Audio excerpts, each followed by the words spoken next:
नमस्कार, welcome to curiously education. दोस्तों, मैं प्रशांत मावानी आप सभी का बहुत बहुत हार्दिक रूप से स्वागत करता हूं। आज 9 मई 2022 है, दिन है मंडे, और आज हमारे टेबल के ऊपर हैं 5 इंपॉर्टेंट टॉपिक्स। इसमें सबसे पहले हम खालिस्तान के बारे में बात करने वाले हैं। Then we have government of India versus government of Delhi. फिर WHO ने भारत के कोविड डेथ के आंकड़े के बारे में अपना जो एक स्टैंड या फिर एक रिपोर्ट रिलीज किया है, तो उसके साथ जुड़े हुए कुछ इश्यूज को देखेंगे। फिर एशियन गेम्स 2022 पोस्टपोन हो चुके हैं, और लास्ट में जो आर्टिकल है इंडियन जुडिशियरी वाला, ये बताता है कि कैसे हमारी जुडिशियरी में करप्शन है, और दो प्रकार के जो जस्टिस हैं उनके बारे में हम बात करने वाले हैं। बहुत ही इंटरेस्टिंग, बहुत ही इंपॉर्टेंट आर्टिकल हैं। आगे बढ़े उससे पहले dear friends, do check out my motivational podcast curiously forever. ये सभी बड़े पॉडकास्ट प्लेटफॉर्म्स पर अवेलेबल हैं। एंड प्लीज मेक श्योर कि आप इस लेक्चर को दूसरे स्टूडेंट्स के साथ शेयर जरूर करें। It is very very important, and I am sure आप सबने नोटिस किया होगा कि जब से आप हर रोज़ इस वीडियो को शेयर करने लगे हैं, तो नए स्टूडेंट्स इस सीरीज के साथ जुड़ने लगे हैं। नए स्टूडेंट्स जो हैं वो क्यूरियसली एजुकेशन के साथ जुड़ने लगे हैं, and that is a good sign. Sustainable growth जो है वो बहुत ही इंपॉर्टेंट होता है किसी भी ऑर्गेनाइजेशन के लिए, राइट। और इसमें आप क्यूरियसली एजुकेशन की मदद कर सकते हैं। एक छोटी सी चीज़ लेकिन बहुत बड़ी मदद हो जाएगी। बस आप इसको हर रोज़ दूसरे स्टूडेंट्स के साथ शेयर कीजिए। Keep on sharing, and one more important thing, please don't live on someone else. ऐसा मत सोचिए कि कोई और इसको शेयर कर रहा है तो चलेगा। ये एक पर्सनल रिक्वेस्ट है आप सभी को। इंडिविजुअली आप सब इसको शेयर कीजिए, and it will create a difference. कल एक इंटरेस्टिंग छोटा सा वीडियो मैंने बनाया था। इट वाज मदर्स डे, तो अगर वो वीडियो नहीं देखा है तो प्लीज उसको देख लीजिएगा। आई एम श्योर आपको बहुत सारी चीजें, it will fascinate you for sure, it will trigger you. आप एक बार उसको देखिएगा जरूर। क्रश खालिस्तान बुगी पायोनियर का ये आर्टिकल है। आपकी स्क्रीन पर आप देख सकते हैं कि ये दीवार है, और यहाँ पर देखिए खालिस्तान के फ्लैग हैं। यहाँ पर कुछ खालिस्तान रिलेटेड स्लोगन्स लिखे हुए हैं, और ये जो दीवार है ये हिमाचल प्रदेश जो है हमारा, तो उसकी लेजिस्लेटिव असेंबली धर्मशाला में जो है, तो उसकी दीवारों पर खालिस्तान के फ्लैग जो हैं वो यहाँ पर कोई रात में आया और यहाँ पर ये चीजें चिपका के वो चले गए। अब इंटेलिजेंस एजेंसी ने बताया था कि सिख फॉर जस्टिस नाम की जो ऑर्गेनाइजेशन है वो कुछ ना कुछ इस प्रकार की चीजें तो करेगी ही, क्योंकि राज्य सरकार ने वे सारे व्हीकल्स जो फ्लैग्स लगाते हैं, खालिस्तानी फ्लैग्स, और जो भिंदरन वाले जो हैं, एक ऑपरेशन ब्लू स्टार शायद आपने सुना होगा। तो ये जो खालिस्तान की मूवमेंट पूरी स्टार्ट की थी हमारे देश में, खास करके पंजाब में, तो ये व्यक्ति और खालिस्तानी फ्लैग्स जो हैं वो जिन व्हीकल्स पर था, तो हिमाचल प्रदेश की सरकार ने इस चीज को बैन किया था, और इसी एक्शन का एक प्रकार से बदला या फिर रिटेलिएशन करने की कोशिश जो है वो कुछ लोगों ने यहाँ पर की है, और इसी वजह से उन्होंने ये फ्लैग्स और ये कुछ स्लोगन्स जो हैं वो वहां पर जाकर लिख दिए हैं। अफसोस की बात यह है कि हमारे देश में भी कुछ ऐसे लोग हैं जो खालिस्तान मूवमेंट को सपोर्ट करते हैं, और इंटरनेशनल लेवल पर तो हाँ सपोर्ट है ही, और कनाडा है, देन यू हैव यूके, और दूसरे ऐसे कुछ देश हैं जहाँ पर कुछ ऐसी ऑर्गेनाइजेशंस हैं जो पैसे प्रोवाइड करती हैं, फाइनेंशियल सपोर्ट प्रोवाइड करती हैं। और हमारे देश में बहुत सारे अलग अलग जगहों पर अलग अलग केसेस हमें देखने को मिले कि वहाँ पर खालिस्तान सिंपैथाइजर जो उनको सपोर्ट करने वाले लोग हैं उनको अरेस्ट किया गया, और बहुत सारे एक्सप्लोजिव को भी सीज किया गया है। इंटेलिजेंस इनपुट्स ये कहते हैं कि खालिस्तान मूवमेंट जो है उनको इंटरनेशनल फाइनेंशियल बैकिंग, जैसे मैंने आपको बताया कनाडा है, then you have UK etcetera, ये सारे देशों से बहुत पैसे आते हैं। और पाकिस्तान जो है वो लॉजिस्टिक, यहाँ पर लॉजिस्टिक का मतलब है गन्स प्रोवाइड करना, एक्सप्लोजिव्स प्रोवाइड करना, ये सारी चीजें जो है वो पाकिस्तान से मिल जाती हैं। कुछ पॉलिटिकल पार्टीज जो हैं वो एक दूसरे पर उंगली उठाती हैं। अब ये चीज जो है वो हमारे देश की पॉलिटिकल पार्टीज को समझना चाहिए कि एक दूसरे पर इल्जाम लगाने से कोई फायदा नहीं होगा। इनफैक्ट अगर फायदा किसी का होगा तो खालिस्तान मूवमेंट और उनके लीडर्स का, और जो लोग इस खालिस्तान मूवमेंट के साथ जुड़े हुए हैं उनका होगा। Let me tell you, means मैं खालिस्तान के ऊपर डायरेक्ट बात करने लगा। What is Khalistan movement, means ये चाहते क्या है?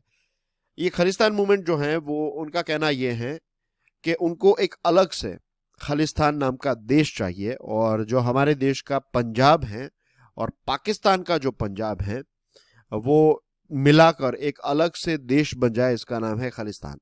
और यहाँ पर खालसाओं का या फिर सिखों का ये देश बनाने की बात कर रहे हैं। तो दैट इज मीन्स ये सारी चीजें जो हैं वो इस खालिस्तान मूवमेंट के साथ जुड़ी हुई है। ऑफ कोर्स भारत जो है उसके कॉन्स्टिट्यूशन को जब हम समझते हैं, पढ़ते हैं, तब पता चलता है कि नए एरियाज जो है वो भारत में ऐड हो सकते हैं, लेकिन अभी जो भारत का एरिया है ना वो फिर डिलीट नहीं किया जा सकता या फिर आप उसको हटा नहीं सकते। तो this is not going to happen at all.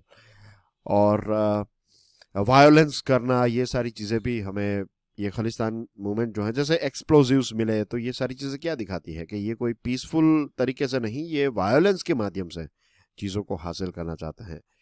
तो पॉलिटिकल पार्टीज जब एक दूसरे के ऊपर इल्जाम लगाती हैं तो that is not right. The reason is कि अगर आपके पास कोई एविडेंस है तो पुलिस को दीजिए, आपके पास एविडेंस है तो उसको लीगली उसको आगे बढ़ाइए। फिर एक दूसरे के ऊपर इल्जाम लगाने से कोई फायदा नहीं होगा। हमारे देश में ही दरारें, और जब दरारें होती है तभी जाकर इस प्रकार की ऑर्गेनाइजेशंस फायदा उठा सकती हैं। दूसरी चीज कि अनएम्प्लॉयमेंट, फिर डिजास्टर्स, फिर किसानों के इश्यूज, इसके अलावा जो भी इश्यूज हैं, इन सारे प्रॉब्लम्स को हमें सॉल्व करना पड़ेगा। द रीजन इज कि I give you one example. सबसे ज्यादा जो ट्रैफिकिंग के शिकार होते हैं, राइट, जो बच्चे हैं, महिलाएं हैं, उनको ट्रैफिक किया जाता है, उनको स्मगल किया जाता है, उनको बेचा जाता है। पता है कौन से एरियाज में? उन एरियाज में जहां पर या तो डिजास्टर्स आए हैं या फिर बहुत ही पिछड़े हुए एरियाज हैं जहां पर बहुत ज्यादा गरीबी है। तो ऐसे क्षेत्र में ये सारी चीजें बहुत ज्यादा होती हैं। भले ही सप्लाई यहां से होती है, डिमांड किसी डेवलप्ड जगह पर होगी, लेकिन सप्लाई यहां से होती है। तो अगर ऐसे सप्लाई वाले रीजन को अगर टारगेट किया जाए, वहां पर जॉब्स जनरेट की जाए, वहां पर बेनिफिट्स प्रोवाइड किए जाए, वहां पर सिक्योरिटी प्रोवाइड की जाए, वहां के लोकल इश्यूज को सॉल्व किया जाए, तो फिर वहां के लोग जो हैं वो इस प्रकार की चीजें नहीं करेंगे। Same thing goes with terrorism, same thing goes with this type of movement. कि उनको रिक्रूट्स कहाँ से मिलते हैं? उन्हीं सारे लोगों में से रिक्रूट्स मिलेंगे कि लेट्स से कि पुलिस ने कुछ गलत किया उनके साथ, राइट। अब उनको भड़काएंगे कि देखिए, अगर आपका खुद का देश होता, अलग से देश होता, तो आपके भाई ही पुलिस में होते या फिर आपके लोग पुलिस में होते, ऐसा अन्याय नहीं होता, हमारे साथ ये हुआ है, वो हुआ है, etcetera. Anyway, I am sure आपको भी पता होगा कि इसी प्रकार से ये जो रिक्रूटर्स हैं वो यंग लोगों को इसी प्रकार से फंसाते हैं, ऐसे एरियाज में से ही उनको अपने जाल में फंसा लेते हैं। Third and final round, the Hindu का ये आर्टिकल है। It's about national capital region of Delhi. और फिर एक बार जुडिशियल फोकस में आ चुका है एनसीटी यानी कि national capital territory of Delhi. और ये गवर्नमेंट ऑफ इंडिया और गवर्नमेंट ऑफ दिल्ली के बीच में जो टसल हैं ये चलती रहती है। आई एम श्योर आपको पता है कि लेफ्टिनेंट गवर्नर जो हैं उसके और वहाँ के चीफ मिनिस्टर के बीच में इश्यूज चलते रहते हैं। और ये तीसरी बार जुडिशरी जो है वो इसके ऊपर एक डिसीजन अपना लेने वाली है। ऑलरेडी एक कॉन्स्टिट्यूशन बेंच ने आर्टिकल 239AA, अब रिमेंबर दिस थिंग कि ये जो आर्टिकल है ना, ये आप लक्ष्मीकांत में अच्छी तरीके से पढ़ लेना एक बार। आर्टिकल 239AA जो है, तो ये दिल्ली को एक अलग से यूनिक स्टेटस प्रोवाइड करता है। और इसी आर्टिकल के कुछ फ्रेजेस को लेकर इश्यूज चलते रहते हैं, और कॉन्स्टिट्यूशन बेंच ने इसके फ्रेजेस को इंटरप्रेट भी किया था। तो फिर एक बार, ये तीसरी बार सुप्रीम कोर्ट को इसको देखने की क्यों जरूरत है? हाल ही में chief justice of India NV Ramana साहब ने यह बताया कि इससे पहले की जो 5 मेंबर वाली बेंच ने जो इंटरप्रिटेशन किया था उसको फिर से रीओपन नहीं किया जाएगा।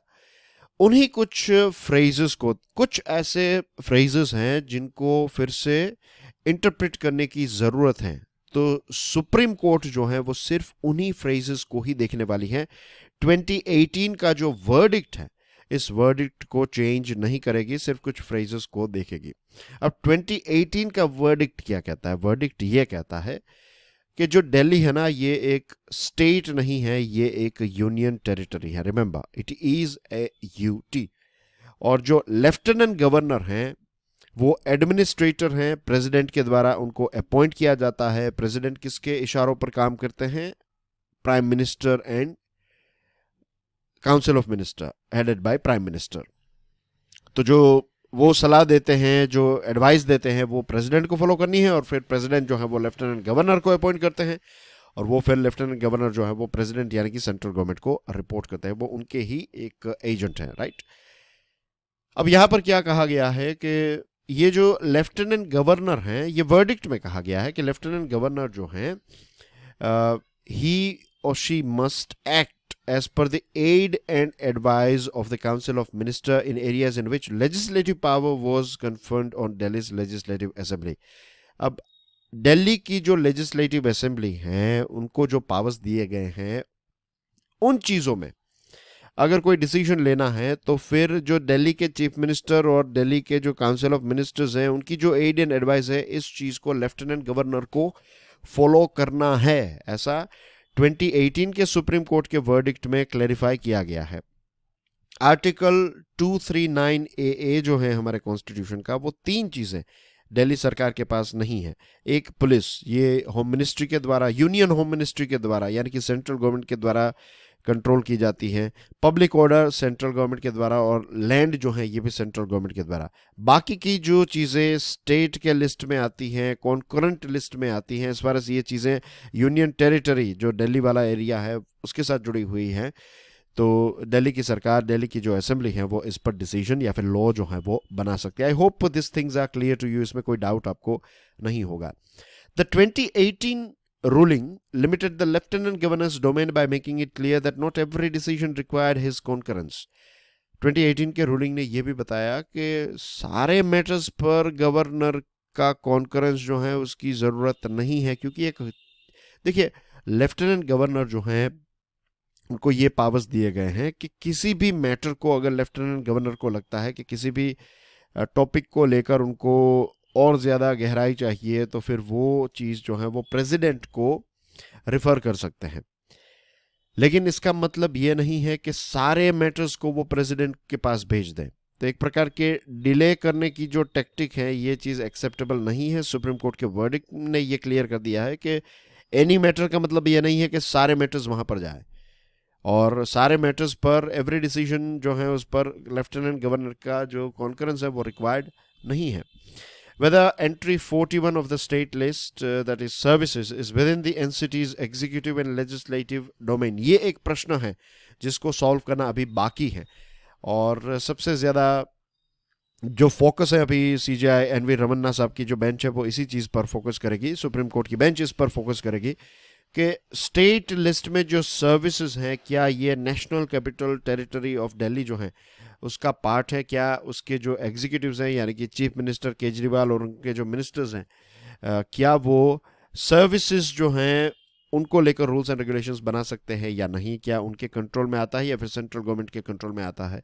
ये एक ऐसा प्रश्न है जो अभी भी पेंडिंग है, और इसी चीज़ पर फोकस जो है वो सुप्रीम कोर्ट का ज़्यादा रहने वाला है इस बार। ठीक है, क्योंकि जो इससे पहले का 2018 का वर्डिक्ट था तो इसमें ये चीज़ जो है वो शायद मिस हो गई है, लेकिन अब इसको क्लैरिफाई किया जाएगा, तो hopefully once and for all चीज़ों को सेटल किया जाएगा। और ये एक ऐसा विषय है जिस पर हर साल कम से कम एक बार हमें कुछ ना कुछ तो पढ़ने को मिलता ही। हर साल कम से कम एक बार इस पर कुछ ना कुछ तो होता ही है, कुछ ना कुछ इश्यूज यहाँ पर होते ही हैं। But anyway, let's wait and watch for the Supreme Court's final verdict on this particular topic. WHO's counting, Indian express का ये आर्टिकल है। अब वर्ल्ड हेल्थ ऑर्गेनाइजेशन ने जो कोविड-19 की वजह से भारत में जो मृत्यु हुई है उसका आंकड़ा जो प्रोवाइड किया है, दैट इज 47.4 लाख। जो हमारे देश का जो ऑफिशियल आंकड़ा है, सरकार ने जो रिलीज किया उससे 10 गुना ज्यादा आंकड़ा जो है वो WHO ने रिलीज किया। कहा कि भारत में लगभग 47.4 लाख जितने लोग जो हैं उनकी मृत्यु कोविड की वजह से हुई है, और भारत सरकार इससे ऑफ कोर्स नाराज हैं। भारत सरकार ने यह कहा कि देखिए आपकी जो मेथोडोलॉजी है, आप किस प्रकार से चीजों को कैलकुलेट करता है, दैट मैटर्स। भारत सरकार ने मेथोडोलॉजी पर प्रश्न उठाए हैं। भारत सरकार ने कहा है कि आपने जो मेथड अप्लाई की है, this method is not right, ये बराबर नहीं है।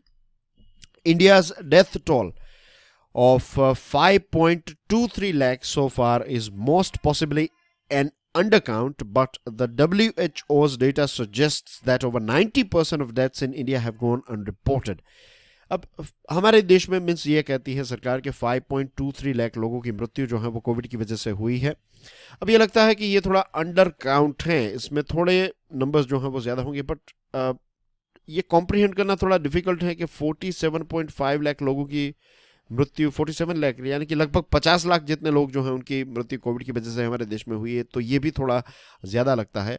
और WHO का डेटा ये सजेस्ट करता है कि 90% जितनी मृत्यु जो है वो हमारे देश में अनरिपोर्टेड है, कि इनका रिपोर्टिंग ही नहीं होता। ये भी दैट्स नॉट ऑल्सो राइट। हाँ, कोविड के टाइम पर कुछ मृत्यु के रिपोर्ट्स जो हैं वो नहीं हुए होंगे, लेकिन इन जनरल अगर 90% रिपोर्ट नहीं होता तो दैट इज नॉट राइट। हमारे यहाँ पर भी एक रोबस्ट सिस्टम है, नो डाउट इसको और ज़्यादा इंप्रूव करने की ज़रूरत है।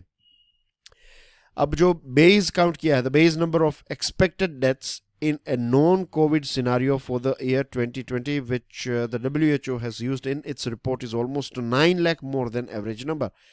एवरेज पिछले 15 सालों की देखें तो हर साल हमारे देश में कुछ लोगों की मृत्यु होती है ना, जन्म होता है वैसे ही मृत्यु होती है। तो जो फाइनल आंकड़ा हमें मिलता है कि एक साल में लेट्स से कि हमारे देश में मान लेते हैं कि 10 लाख लोगों का जन्म होता है और 8 लाख लोगों की मृत्यु होती है फॉर एग्जांपल। तो WHO ने जो आंकड़ा लिया तो वो 9 लाख 8 प्लस 9, राइट, तो ये 17 लाख का आंकड़ा लेकर ये चला जब अपने काउंटिंग में, अपने जो एवरेज नंबर्स उसने निकाले उसमें, अपने कैलकुलेशंस में। अब कोविड का जो आंकड़ा है मृत्यु का, it's not just an exercise, it's not just an academic exercise, ये बहुत ही इंपॉर्टेंट हैं। और टू बी ऑनेस्ट दुनिया के किसी भी देश में, डेवलप्ड देश में शायद सिस्टम थोड़ी और ज़्यादा ऑर्गेनाइज्ड हो सकती है, right, I am just assuming के हो सकती हैं, उसके साथ जुड़ी हुई कोई स्पेसिफिक स्टडी अभी सामने नहीं आई है, but we can just assume.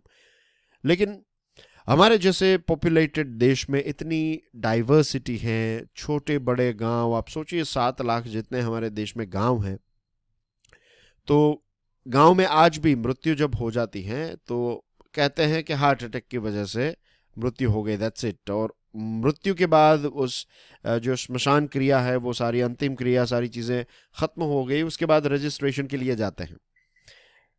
तो अब धीरे धीरे अवेयरनेस आई है कि गांव में क्या करते हैं कि अगर किसी की मृत्यु हो गई तो डॉक्टर को बुला लेते हैं और फिर डॉक्टर जो है वो सर्टिफाई कर देते हैं और कह देते हैं कि इसकी वजह से मृत्यु हुई है। और उसके बाद वो गवर्नमेंट से जो नज़दीकी सरपंच की ऑफिस है या फिर वहाँ से एक चिट्ठी लेकर आ जाते हैं, रजिस्ट्रेशन जो है वो हो जाता है। तो अभी चीज़ें जो हैं वो धीरे धीरे इम्प्रूव हो रही हैं, काफ़ी इम्प्रूव हो चुकी हैं। लेकिन जो मृत्यु का आंकड़ा है, किस पर्टिकुलर रीज़न से एक व्यक्ति की मृत्यु हुई, वो जानना इसलिए इम्पोर्टेंट है क्योंकि आपकी जो पूरी पब्लिक हेल्थ सिस्टम है, फैसिलिटीज़ हैं, वो उसके आधार पर आप डिज़ाइन करेंगे। अगर ट्यूबरक्लोसिस की वजह से लोगों की ज़्यादा मृत्यु हो रही है तो फिर सरकार ट्यूबरक्लोसिस के प्रोग्राम्स चला पाएगी, इज़न्ट इट? तो उस प्रकार की हमारी सिस्टम हम डेवलप करेंगे, उस प्रकार की पॉलिसीज़ जो है वो हम क्रिएट करेंगे। तो एक्यूरेट इन्फॉर्मेशन जो है ये बहुत ही इंपॉर्टेंट है और कॉम्पनसेशन के लिए भी बहुत ही इंपॉर्टेंट है। उन सारे परिवारों को जिनको कॉम्पनसेशन मिलना चाहिए, जिनके प्रियजनों की मृत्यु कोविड की वजह से हुई है, सुप्रीम कोर्ट ने इसके ऊपर डिसीजन लिया है। राष्ट्र जो देश की सरकार है, राज्य की सरकार है, वो भी पैसे देना चाहती हैं, लेकिन अगर राइट डेटा नहीं होगा तो फिर वो राइट व्यक्ति तक, राइट परिवार तक पैसे कैसे पहुंच पाएंगे। WHO's own study concluded that crucial time was lost in the fight against the virus because the Global Health Agency delayed the announcement of an international emergency. WHO की खुद की जो स्टडी है ना, वो इस बात को मानती है कि स्टार्टिंग के टाइम पर जब कोविड की खबरें आई, आई एम टॉकिंग अबाउट 2019, इसीलिए इसका नाम जो है वो कोविड-19 है, कोविड-20 नहीं है। कोविड-19 इसलिए क्योंकि इसको डिटेक्ट किया गया था 2019 में। तो I think it was somewhere around September या फिर अक्टूबर 2019 की बात है। और तब चाइना के एक डॉक्टर ने सामने चीज़ें रखी कि देखिए ये वायरस जो है वो फटाफट स्प्रेड हो रहा है, ये वो एक्सेट्रा। तो उस टाइम पर WHO चाइना के साथ नेगोशिएट कर रहा था कि हम वहाँ पर स्टडी करना चाहते हैं, वहाँ पर आना चाहते हैं, ये वो एक्सेट्रा। चाइना अलाउ नहीं कर रहा था, और फिर देखते ही देखते 3-4 स्टार्टिंग के जो महीने हैं, अब चाइना से फ्लाइट्स जो हैं वो दुनिया के अलग अलग देशों में आ जा रही थी, और तब फिर लॉकडाउन, और फिर बाद में कुछ महीनों के बाद WHO ने कहा कि ये एक सीरियस वायरस है, ग्लोबल हेल्थ इमरजेंसी है, और तब तक बहुत देर हो चुकी थी। तो WHO ने भी काफ़ी लेट रिएक्ट किया, इसमें भी कोई डाउट नहीं, उनकी भी एक गलती तो है ही। पर एनीवे, भारत को अपनी जो डेथ रिकॉर्डिंग सिस्टम है उसको और ज़्यादा मजबूत करने की ज़रूरत है, और ये चीज़ बहुत ही easily, means I don't know if I can use the word easy, but ये पॉसिबल तो है ही। क्यों है पता? क्योंकि वैक्सीन को आप देखिए, इतने बड़े देश में वैक्सीन को प्रोवाइड करना जो है वो नियरली एक इम्पॉसिबल सी टास्क लग रही थी, एक इम्पॉसिबल सी टास्क लग रही थी, लेकिन एक डिजिटल आर्किटेक्चर क्रिएट किया गया, राइट। कोविन को हमने क्रिएट किया, और कोविन से रिपोर्टिंग और रिकॉर्डिंग सारी चीज़ें आ गई। आज आपके सर्टिफिकेट्स आप उसमें देख सकते हैं।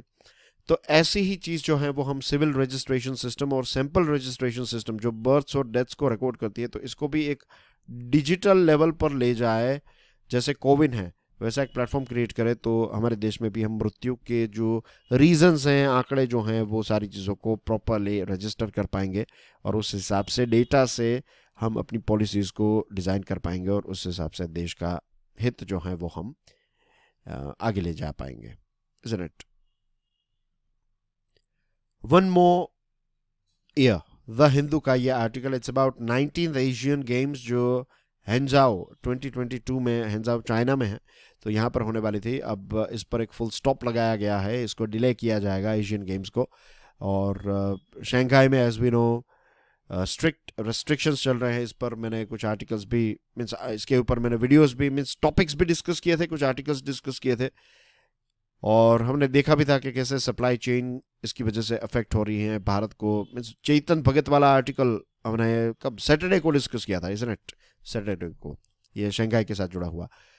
तो एनीवे, ये जो गेम्स है एशियन गेम्स, तो इसको पोस्टपोन किया जाएगा। टोक्यो ओलंपिक्स की तरह जो पहले 21 में होने वाले थे, तो इसको 2022 में कंडक्ट किया गया, इसनेट। वैसे ही, अरे सॉरी, टोक्यो ओलंपिक्स जो है वो 2020 में होने वाले थे, वो 2021 में हुए। वैसे ही ये जो गेम्स है ये 2022 में से फिर 23 में हो सकते हैं, एशियन गेम्स जो हैं वो 23 में हो सकते हैं। अब ये लास्ट मिनट चेंज जो है, इसकी impact athletes, coaching staff, sports associations, Nations पर डेफिनेटली होगी। मुझे यहाँ से एक कनेक्शन नज़र आ रहा है। एथलीट्स जो होते हैं ना, कनेक्शन इन द सेंस के कॉम्पिटिटिव एग्जामिनेशन की प्रिपरेशन करने वाले स्टूडेंट्स के लिए एक इंपॉर्टेंट चीज़ है कि जो एथलीट्स होते हैं उनका एक पीक होता है, राइट। वो अपने पीक परफॉर्मेंस पर जब होते हैं, कोशिश वही होती है कि इवेंट के टाइम पर वो अपने पीक परफॉर्मेंस तक पहुंच जाए, ताकि वो बेस्ट फॉर्म में है, बेस्ट पीक परफॉर्मेंस में है, तब जाकर रिजल्ट डिलीवर कर दे। क्योंकि अप्स एंड डाउन्स जो हैं वो होते रहते हैं, तो अप्स एंड डाउन्स जो हैं, दिस इज़ अ रियलिटी, ये हम सबके साथ होता है, राइट। कभी हम पीक पर होते हैं, कभी हम डाउन होते हैं, तो ये सारी चीज़ें चलती रहती है। तो जब आप पीक पर हैं तब तो आप अच्छा परफॉर्म करेंगे ही, लेकिन जब आप डाउन होते हैं तब क्या करना है? तब आपको चीज़ों को कंटिन्यू रखना है, that's the thing, this is the key. तो जब भी आपको ऐसा लगे कि फ़िलहाल आप का मूड सही नहीं है, या फिर ये हफ्ता अच्छा नहीं गया, तो प्लीज़ मेक श्योर कि आप चीज़ों को कंटिन्यू रखें, don't stop, right. This will make you even more stronger. ये याद रखिएगा। एक छोटी सी ही बात मुझे करनी थी, ये जब मैं पढ़ रहा था तो मुझे लगा कि ये आपको, मुझे आपके साथ ये चीज़ जो है वो शेयर करनी चाहिए। अब चाइना जो है, China had its reasons for the postponement, and the sporting world will need to rework preparations and priorities. Of course China के कुछ रीजंस हैं, और अच्छी बात है कि इसको पोस्टपोन किया जा रहा है, राइट। वी डोंट वांट कि अगर वहाँ पर कोविड के केसेस आ रहे हैं तो फिर से पूरी दुनिया में कोविड के केसेस फैल जाए, तो ऐसा हम नहीं चाहते हैं। भले ही चीज़ों को डिले किया जाए, लेकिन जब भी हम करें तब एक कॉन्फिडेंस के साथ हमें चीज़ों को आगे बढ़ाना चाहिए, isn't it, as far as this COVID is concerned. India's judiciary and the slackening cog of trust, the Hindu का ये एक बहुत ही इंटरेस्टिंग आर्टिकल है। एरिस्टोटल ने एक बात बताई थी, it is in justice that the ordering of society is centred, and this is right, and he is right, absolutely right. उसका क्लैरिफिकेशन ये है कि एक देश ऐसा जिसमें, या फिर एक समाज है, अगर उसमें कोई चीज़ गलत होती है, लेट्स से कि दो लोगों के व्हीकल्स टकरा गए और एक व्यक्ति ने दूसरे व्यक्ति को पीट दिया, राइट, उतर कर वो मारने लगा उस व्यक्ति को, फिर वो व्यक्ति पुलिस के पास जाएगा या नहीं जाएगा, वो इस बात पर निर्भर करेगा कि जस्टिस जो है वो कितना जल्दी उस समाज में, उस सोसाइटी में मिलता है। अगर ऐसा एक केस फाइल करने के बाद 10 साल लग जाएंगे तो फिर आप नहीं जाएंगे, क्योंकि आपको पता है कि कुछ फायदा नहीं होगा। लेकिन अगर आप जाएं और एक हफ्ते के अंदर ही उस व्यक्ति को 2 साल की सजा हो जाती है, तो ऐसे देश में, ऐसे समाज में पहले तो जब एक्सीडेंट होगा तो लोग हाथ उठाएंगे ही नहीं, क्योंकि उनको पता है कि अगर वो कुछ मिसबिहेव करेंगे, गालियां बकेंगे या फिर किसी के ऊपर वायलेंस करेंगे, तो फिर उसको सजा हो सकती है, क्योंकि वहां की पुलिस नॉन करप्ट है, बिकॉज जुडिशियरी जो है वो एक राइट टाइम पर जस्टिस डिलीवर कर देती है। पॉलिटिशियंस का बिहेवियर भी वैसा होगा, फैक्ट्रीज भी पॉल्यूशन करने के बारे में 5 बार सोचेगी। उनको पता चलेगा कि अगर एक छोटी सी कंप्लेंट भी किसी ने कर दी और चीज़ें प्रूव हो गई तो फिर फैक्ट्री को तो ताले लगेंगे ही, जेल भी हो सकती है। और ऐसे समाज में आपको देखने को मिलेगा कि जस्टिस जो है अगर वहाँ पर है तो फिर सोसाइटी जो है वो ऑर्डर में रहेगी, राइट। आपको जीने का मज़ा आएगा, इक्वालिटी और ये सारी चीज़ें फिर उन सारे देशों में, उन सारे समाजों में हमें देखने को मिलेगी। अब जुडिशियल करप्शन जो है वो 2 प्रकार के होते हैं, 2 फॉर्म्स में होते हैं। एक होता है कि पॉलिटिकल इंटरफियरेंस होता है जुडिशियल प्रोसेस में, या तो लेजिस्लेटिव के द्वारा या फिर एग्जीक्यूटिव ब्रांच के द्वारा। दूसरी चीज़ है डायरेक्ट ब्राइबरी, राइट। एक तो यहाँ पर एक एग्जांपल दूं आपको ये पॉलिटिकल इंटरफियरेंस का, कि आपको सुप्रीम कोर्ट का जज बनाने में जब लिस्ट आएगा तो आपको फेवर दिया जाएगा, या फिर रिटायरमेंट के बाद आपको अच्छी पोस्ट दी जाएगी, राइट। आपको आपके बच्चों के लिए कुछ ना कुछ किया जाएगा, एक्सेट्रा, या फिर आपको डायरेक्टली पैसे दिए जाए। तो ये 2 प्रकार की चीज़ें जो हैं वो करप्शन के फॉर्म में काम करती हैं। As far as Indian judiciary is concern, हम यहाँ पर इंडियन जुडिशियरी की बात कर रहे हैं। अब despite accumulation of evidence on corrupt practices, the pressure to rule in favor of political interests remain intense। ये चीज़ हमें देखने को मिलती है। कई बार ऐसे डिसीजंस लिए जाते हैं कि पॉलिटिकल पार्टी के फेवर में डिसीजंस लिए जाते हैं, और ये ट्रस्ट जो हैं, ये खास करके लोअर जुडिशरी, इसमें हाई कोर्ट्स, डिस्ट्रिक्ट और सेशंस कोर्ट। जस्ट इमेजिन के हमारे देश के एक हाई कोर्ट के जज साहब ने ये कहा था कि पीकॉक जो है, मोर जो है ये प्रजनन नहीं करता है। मोर एक ऐसा पवित्र बर्ड है जो बारिश का पहली बूंद है वो अपने माउथ में लेकर फिर जो मैना है उसके माउथ में दे देता है, और इस प्रकार से वो जो what is the right word, conceive, जो एक एग कंसीव जो है उसमें, this is how they reproduce. और इंटरकोर्स जो है दैट इज लाइक, क्या कहें कि वो पवित्र नहीं है, राइट। और इस प्रकार से चीज़ें अगर हो रही है तो दैट इज पवित्र। इस प्रकार की थिंकिंग वाले लोग जो हैं वो, this is just one example, high court के जजेस हैं। Just imagine, means we want, एक जज से हम क्या एक्सपेक्ट करते हैं कि वो सेंसिबल हों, पढ़े लिखे हों, राइट, साइंस के बारे में उनको पता हो, बहुत सारे सब्जेक्ट्स के बारे में उनके पास नॉलेज हो। तो this is just one example कि इस प्रकार के डिसीजंस फिर कई बार हम करप्शन के केसेस में जजेस को पकड़ा भी गया है। और एक डिस्टिंक्शन भी है सब्सटेंटिव और प्रोसीजरल जस्टिस। अब सब्सटेंटिव जस्टिस में क्या होता है, it is associated with whether the statutes और केस लॉ या फिर जो अनरिटन लीगल प्रिंसिपल्स हैं are morally justified, this are substantive justice. उसका एक एग्जांपल दूंगा मैं आपको। और एक प्रोसीजरल जस्टिस है जो फेयर और इम्पार्शियल तरीके से डिसीजन को डिलीवर करना। तो सब्सटेंटिव जस्टिस की अगर हम बात करें तो सब्सटेंटिव जस्टिस में ऐसा है कि जो अनरिटन लीगल प्रिंसिपल्स हैं, जो मोरालिटी के साथ जुड़े हुए, फॉर एग्जांपल ये जो सिटीजनशिप अमेंडमेंट एक्ट है 2019 का, तो इसमें क्या है कि मुस्लिम्स को छोड़कर जो Hindus, Buddhist, Sikh, Jain, Parsi, Christians जो बांग्लादेश, पाकिस्तान और अफगानिस्तान से 31 दिसंबर 2014 से पहले यहाँ पर आए हैं तो उनको सिटीजनशिप दे देना। अब नो डाउट एक आर्ग्यूमेंट ये है कि ये जो बांग्लादेश, अफगानिस्तान और पाकिस्तान है, इसमें मेजॉरिटी पॉपुलेशन जो है वो मुस्लिम्स हैं, राइट, और ये इस्लामिक देश भी हैं, ये तीनों देश। लेकिन हमारा देश तो सेक्युलर देश है, तो अगर सेक्युलरिज्म के पॉइंट ऑफ व्यू से देखें तो दिस इज नॉट राइट कि आप किसी एक कम्युनिटी को सिटीजनशिप देने से मना कर रहे हो। तो ये जो चीज़ है ये सब्सटेंटिव जस्टिस के साथ जुड़ी हुई है। प्रोसीजरल जस्टिस के बारे में उसका एक एग्जांपल दूं आपको, तो ये जो एक लाल बिहारी थे तो उनको डेथ डिक्लेयर कर दिया गया था कि वो मर चुके हैं। अब वो व्यक्ति जिंदा है, 1975 में उसको डिक्लेयर कर दिया था ऑफिशियली कि वो मर चुके हैं, और 1994 में जाकर ये प्रूव हुआ कि नहीं, वो अलाइव है, वो जिंदा है। अब 75 से 94 आप वक्त गिनिए कितना हो गया, 75 से 85, 85 से 95, लग 19 ईयर्स के बाद एक व्यक्ति जिंदा है ये प्रूव करने में 19 ईयर्स चले जाते हैं।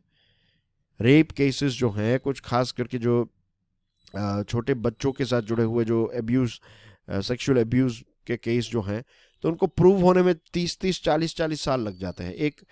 एक बच्चा, एक टीनेजर जब उसको सेक्सुअली अब्यूज किया गया है, वो बच्चा जब सीनियर सिटीजन बनेगा तब जाकर एक एवरेज ये निकलती है, तब उसको न्याय मिलेगा। उस न्याय का क्या फायदा? तो ये प्रोसीजरल जस्टिस जो है उसकी और सब्सटेंटिव जस्टिस की एक डीप स्क्रूटिनी की ज़रूरत है। और करप्शन काफ़ी ज़्यादा है, बहुत सारे ऐसे रिपोर्ट्स कहते हैं, for example transparency international report 2011 का ये कहता है कि 2009 से 2010 के बीच की बात है कि 45% लोग जो हैं जो जुडिशरी के कांटेक्ट में आए तो उन्होंने ब्राइब पे की। और सबसे ज़्यादा ब्राइब किस चीज़ की पे की जाती है पता है? कि चीज़ें जो हैं या तो उनको स्पीडिली बेल मिल जाए, या तो स्पीडिली उनको का केस जो है वो लॉजिकल कंक्लूजन तक पहुंच जाए। Freedom house, freedom in the world 2016 report ये कहता है कि लोअर जुडिशरी जो है इंडिया की, तो उसमें करप्शन काफ़ी ज़्यादा है। Again business anti corruption report भी इसी प्रकार की चीज़ें कि ब्राइब्स, इरेगुलर पेमेंट्स, ये सारी चीज़ें चलती हैं। और सितंबर 2016 की बात है, रचना तिवारी लखनपाल, ये एक सिविल जज थे, 30 हज़ारी डिस्ट्रिक्ट कोर्ट के सीनियर सिविल जज को अरेस्ट किया गया क्योंकि she was taking bribe. National judicial data grid को देखें तो 2,41,86,566 केसेस डिस्ट्रिक्ट कोर्ट्स में पेंडिंग हैं, और इसमें से 9.58% केसेस 10 साल से ज़्यादा पेंडिंग हैं, 16.44 केसेस 5 से 10 साल तक पेंडिंग हैं। जुडिशरी की वैकेंसी की बात करें तो 4,432 वैकेंसीज हैं, दैट इज़ 22% सेंक्शन स्ट्रेंथ जो है वो वेकेंट है as far as lower judiciary is concerned. और हाई कोर्ट्स की बात करें तो 458 वैकेंसीज हैं। तो ये वैकेंसीज और ये डिलेज, लैंग्वेज इश्यू, राइट, बहुत सारे पैसे चाहिए, वकीलों की फीस, तारीख पर तारीख, बहुत सारे इश्यूज जुडिशरी में हैं। करप्शन ऑफ कोर्स आज हमने देखा। तो एक रीसेट की ज़रूरत है और तब जाकर ट्रस्ट जो है वो बैठेगा। और जैसे हमने एरिस्टोटल का जो एक स्टार्टिंग में कोट देखा कि जब तक judiciary, criminal justice system, police, ये सारी चीज़ें जब तक प्रॉपर नहीं होगे तब तक वो जो डेवलप्ड सोसाइटी में रहने का जो एक सपना है ना, वो कभी भी पूरा, मुझे लगता है, नहीं हो सकता। That's everything in today's discussion. ये आज का एक प्रश्न है आपके लिए, एंड प्लीज़ मेक श्योर कि आप इस लेक्चर को दूसरे स्टूडेंट्स के साथ दूसरे प्लेटफॉर्म्स पर इस लेक्चर को शेयर ज़रूर कीजिएगा। I will see you soon, till then enjoy your studies, God bless you all, Jai Hind.